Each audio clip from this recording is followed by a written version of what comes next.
Кратки најави за денес. Летната сезона на Охридско-Струшката ривиера ја спасија средношколците во услови кога илјадници македонски работници решија да заработуваат на хрватското приморје. Угостителските услуги поскапи за 11% во споредба со лани. Уставниот суд ја отфрли преставката поднесена од советничката група на ВМРО ДПМН од Струга во однос на поставувањето на споменик на Косово на реката Црндрим. Со представата Сергеј е многу глупав започнува сезоната на Охридскиот народен театар. Интернационален подводен филмски фестивал во Струга. За најавените и за останатите настани од денес ќе ве информираме во дневникот кој започнува по временската прогноза. Останете со нас. Трпе Инвест ви донесува метео на ТВМ.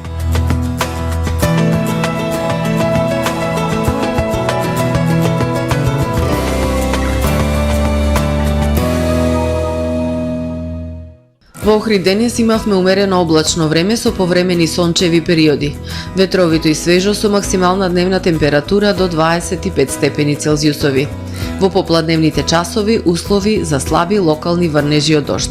Во четврток во најголем дел од Европа ќе преовладува претежно сончево и надпросечно топло за овој период од годината. Локални врнежи се очекуваат на југ од Апенинскиот и Балканскиот полуостров. Во северните и централните предели на Балканот утре ќе преовладува претежно сончево и топло време. Во останатите предели умерено облачно време со повремени сончеви периоди, а во крајните јужни предели со врнежи од дожд. Максималните дневни температури ќе се движат во интервал од 24 до 32 степени. Во Македонија во четврток ќе преовладува умерено облачно време со повремени сончеви периоди. Ќе биде ветровито и свежо. Локално во југозападните и јужните предели со услови за сосема слаби и локални врнежи од дожд.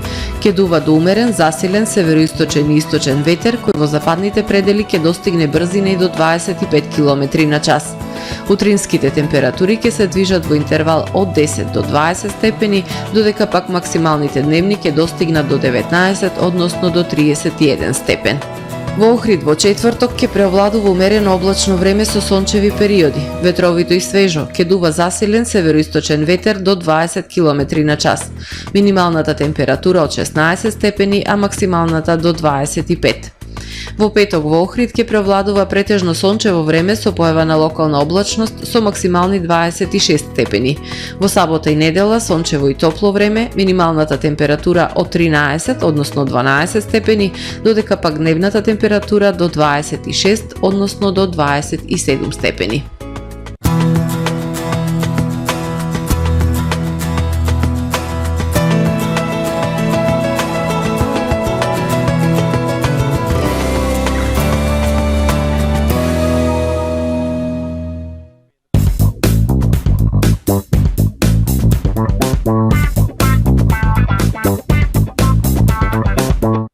Добре дојдовте во светот на Кармен Бау Центар. Во беспрекорно уреден продажен простор, купувањето во еден Бау Центар никогаш не било попријатно. Со гордост ви го представуваме нашиот шоурум Мараци со најголем избор на плочки од мараци и санитарија од светски познатите брендови Грое, Колпасан, Идеал Стандард, Рока, Унитас. На располагање ви е нашиот архитект кој ќе ви помогне во осмислување на вашиот проект. Располагаме со најбогатата палета на ламинат во државава. Одберете од 100 различни дизајни на Swiss Chrono. Покрај стандардниот избор на фасадните системи Knauf и Бекамент, ви нудиме богат избор на професионален алат на реномираните производители Bosch и Divol. Кармен Бау Центар на улица Железничка. Правни субјекти, исполнете ги вашите законски обврски од областа на безбедноста и здравје при работа со наша помош. Превентива инженеринг село Оровник. Вршиме прегледи и испитувања на работната средина и опрема, мерење на заштитното заземјување на електричната инсталација во објектот, обука за безбедност и здравје при работа на вработените лица, испитување на физичките штетности, микроклимата и осветленоста во работните простории, изготвуваме изјава за безбедност согласно Законот за безбедност и здравје при работа. Единствени сме во регионот. Брзо, точно, навремено и по најниски цени. Превентива инженеринг, село Оровник. Витаминка, вистинскиот вкус на ова лето. Ново лето, нова доза промоции, забава и највкусни Витаминка производи како дел од летните промоции на Тамаро и Супер Радио. Ова лето, подгответе се за Витаминка Челендж, промоции и презентации пред најголемите Тамаро маркети и секојдневни награди на Супер Радио. И ова лето, Витаминка го носи вистинскиот летен вкус.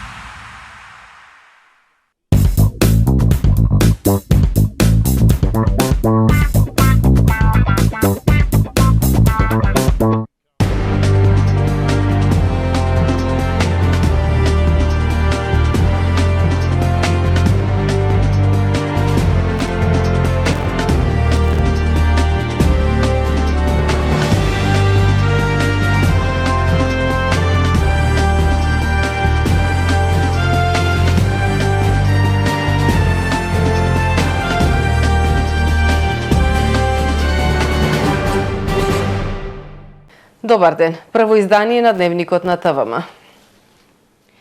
Средношколците кои работеа летово во хотелите, рестораните и баровите на Охридско-Струшката ривиера се вратија во школските клупи. На сезонците со крајот на летото по обичај им завршува ангажманот во угостителството, но од март повторно секторот ќе се соочи со предизвикот недостаток на работна сила. Секоја сезона во туризмот има недостиг и од над 50% од потребниот кадар, пред се келнери, рецепционери, готвачи и помошници готвачи. Оваа година летната сезона на Охридско-Струшката ривиера ја спасуваа средношколците во услови кога илјадници македонски работници решија да заработуваат по високи плати на хрватското приморје. Скоро и да немаше угостителски објект во Охрид и Струга каде дел од работната сила не беа млади со што туку навршени 16 години. Учениците се вратија во школските клупи, а на останатите сезонци им завршува ангажманот со крајот на летото. И така во круг угостителството и туризмот години наназад во главната сезона имаат недостиг и од над 50% од потребниот кадар, пред се келнери, рецепционери, готвачи и помошници готвачи.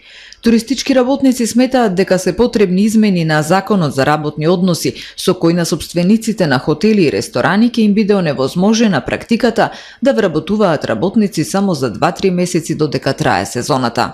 Тоа треба да се има измени во закон, значи да не може тоа само да 2 месеца да го земете и да го испуште во септември. Значи треба да има некој измени на закон, кај што вработените ќе се повеќе заштитени, значи исто така треба да се зголеми значи и платата, значи а за да се зголеми платата, нормално треба да се зголеми бројот на гости. Но секторот кој што работи сезонски само неколку месеци во годината не е во состојба да исплеќа плати како во западноевропските земји. Ке бидат потребни повеќе од 20 години за да се достигне нивото на плати во Хрватска, кои сега се движат помеѓу 1000 и 3000 евра. За да се зголемат приходите, треба да се зголеми бројот на гости, а Охрид и Струга од туризам да живеат најмалку 6 месеци во годината, вели Сукловски. Затоа е потребно и прилагодување на цените на аранжманите. Значи не можете да имате вие од сезона и ван сезона разлика во хотел 2 евра само. Затоа имате пакет аранжмани во Грција за предсезона каде се 70-80 евра со платен превоз 5 дена или 6 дена. А овде не може 3 дена приватен смештај за тие пари да престојат. Ова е значи нешто што треба да се реши, а не да само да се кажува дека е проблем. Но хотелиерите велат дека за продолжување на сезоната не е пресудна само цената на аранжманите, туку инфраструктурата. Со лоша инфраструктура не може да се очекува гости со подлабок џеп кои ќе донесат изголемување на плати на вработените, вели Филип Мишевски, менаџер на хотел. Тоа ќе имаме ние проширување на сезона, ќе имаме зголемување на побарувачка за нашите услуги, полесно ќе стигаат гостиве, ќе се намали директно, значи трошоците за доаѓање тука, значи автоматски расте цела економија. Основно е патната инфраструктура. Подитно треба да се среди. Од Хотам веќе побараа државата да субвенционира придонеси за плати. Тие пари кои не би ги давале за придонеси да се искористат за повисоки плати на вработените, како делумно би се спречил одливот на работници во странство. Угостителските услуги поскапи за 11% во споредба со лани. Најголемо поскапување има во делот на храната, покажува последниот извештај на Државниот завод за статистика. Во првите 8 месеци годинава, за разлика од истиот период лани, поскапени се речиси сите угостителски услуги, почнувајќи од предјадења, варива, јадења по порачка, безалкохолни и алкохолни пијалоци, покажува последниот извештај на Државниот завод за статистика. Од државна статистика соопштуваат дека индексот на цените на угостителските услуги во август 2023 година во однос на истиот месец од претходната година е зголемен за 6,9%. Кумулативниот индекс на цените на угостителските услуги за периодот јануари-август 2023 година во однос на истиот период од минатата година е зголемен за 11,7%, додека во однос на декември 2022 година е зголемен за 3,5%. Најголемо поскапување има во делот на храната, предјадења, месо, готови јадења, варива, салати, леп, сладки, од 13,4% во споредба со првите 8 месеци од 2022 година и кај безалкохолните пијалоци од 14,2%. Индексот на цени кај алкохолните пијалоци е зголемен за 0,7%, додека ноќевањата за 0,6%. Уставен суд ја отфрли преставката поднесена од советничката група на ВМРО ДПМНЕ во Струга во однос на поставувањето на споменик на Косово на кејот на реката Црндрим. Судот зазема став дека во овој случај не станува збор за пропис кој подлежи на уставно-судска оцена, поради што се настапени деловничките предпоставки за отфрлање на иницијативата, информираат од Уставниот суд. Опозицијата и натаму тврди дека одлуката е незаконска. Уставниот суд ја отфрли преставката за оценка на уставноста на одлуката за поставување на спомен обележје на Косово на кејот на реката Црндрим во центарот на Струга.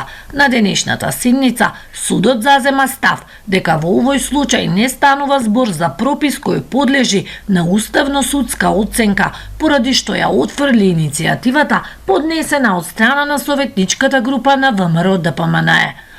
Судот зазема став дека во овој случај не станува збор за пропис кој подлежи на уставно-судска оцена, поради што се настапени деловничките предпоставки за отфрлање на иницијативата.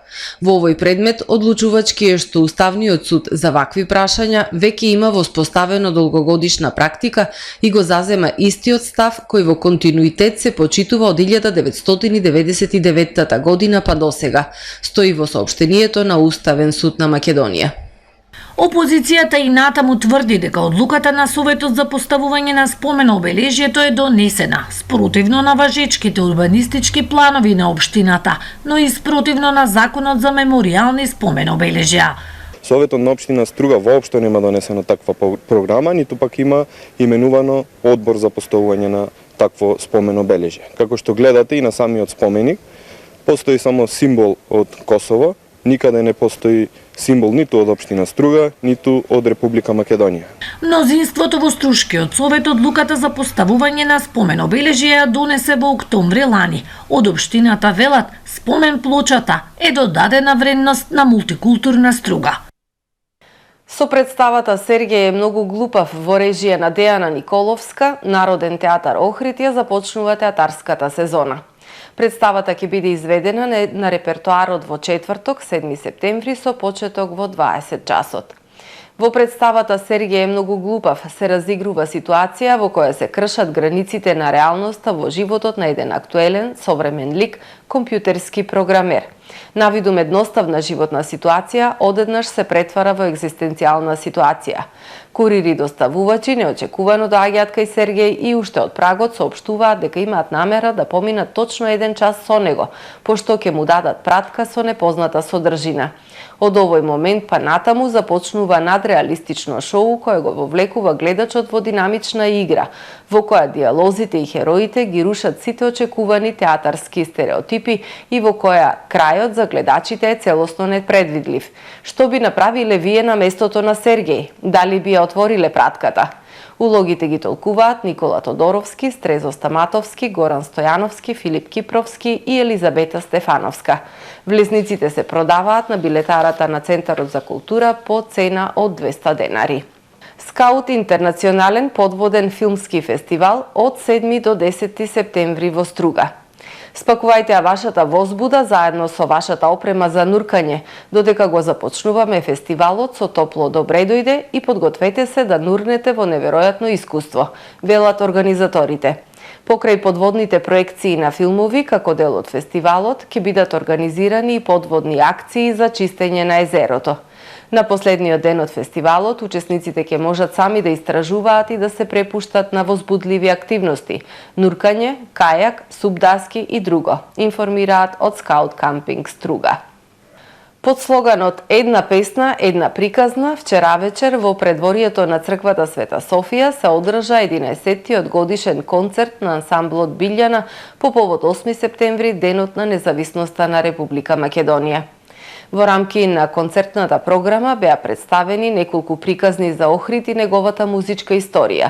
Гости на концертот беа Мартина Максимовска, професор по народно пеење и член на националниот ансамбл Танец, и Мухамед Бајрам, професор по виолина, член на групата Цар Самуил. Ансамблот Билјана, како четврта трубадурска генерација во нашиот град, тежне е кон зачувување и продолжување, а воедно и унапредување на музичката традиција.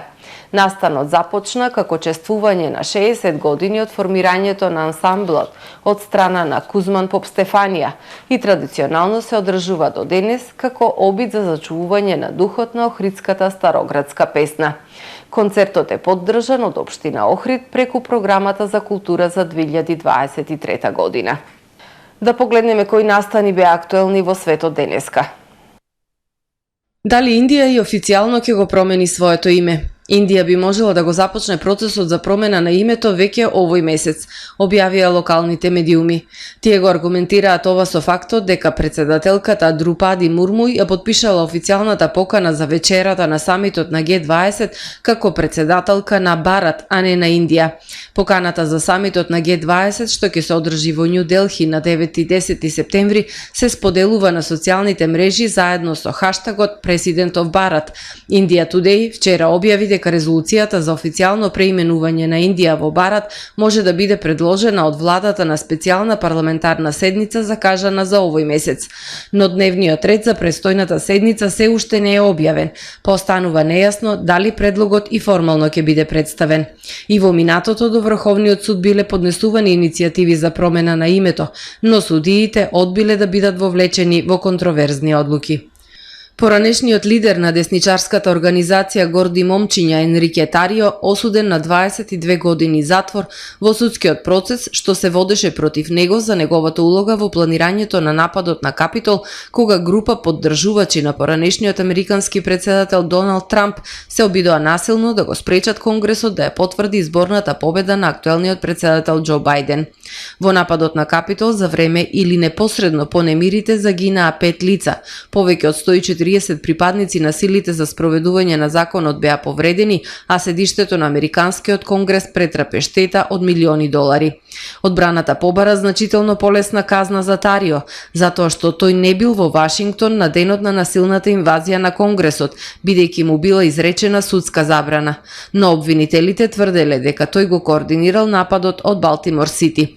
Повеќе од 1100 лица беа уапсени под обвинение за нападот во Капитол, а најмалку 630 ја признале вината, од кои 110 се осудени во судска постапка. Најмалку 22 лица загинале од тропскиот циклон кој го зафати јужниот дел на Бразил. Регионалниот гувернер изјавил дека е прогласена вонредна состојба во повеќе од 20 градови и дека 15.000 луѓе се евакуирани во невремето кое е класифицирано како екстратропски циклон. Реките се излеаја, а операциите за пребарување и спасување се отежнати. Ќе видиме вистинската големина на штетата кога водата ќе се повлече, кажал гувернерот, додавајќи дека бројот на жртвите може да се зголеми. Циклонот предизвикал поплави и лизгање на земјиштето, а на социјалните мрежи се објавуваат снимки од граѓани чии куки се под вода, а тие чекаат помош качени на покривите. Велика Британија ќе ја прогласи руската платеничка група Вагнер за терористичка организација, а на членовите на групата им се заканува казна 14 години затвор. Нацрт наредбата што треба да биде поднесена пред парламентот ќе дозволи имотот на Вагнер да биде категоризиран како терористички и да биде запленет, се вели во соопштението на Министерството за внатрешни работи. Британската министерка за внатрешни работи ја опиша групата како насилна и деструктивна, како воена алатка на Русија и Владимир Путин во странство. Се очекува наредбата да стапи во сила на 13 септември, пошто ќе биде кривично дело да се биде член или да се поддржува оваа група, промовирање на групата, организирање или обраќање на нејзините состаноци и јавно носење на нејзиното лого. Казната за овие дела ќе биде 14 години затвор. Почитувани гледачи, го завршуваме првото издание на Дневникот на ТВМ. Ви благодарам за довербата. Пријатно!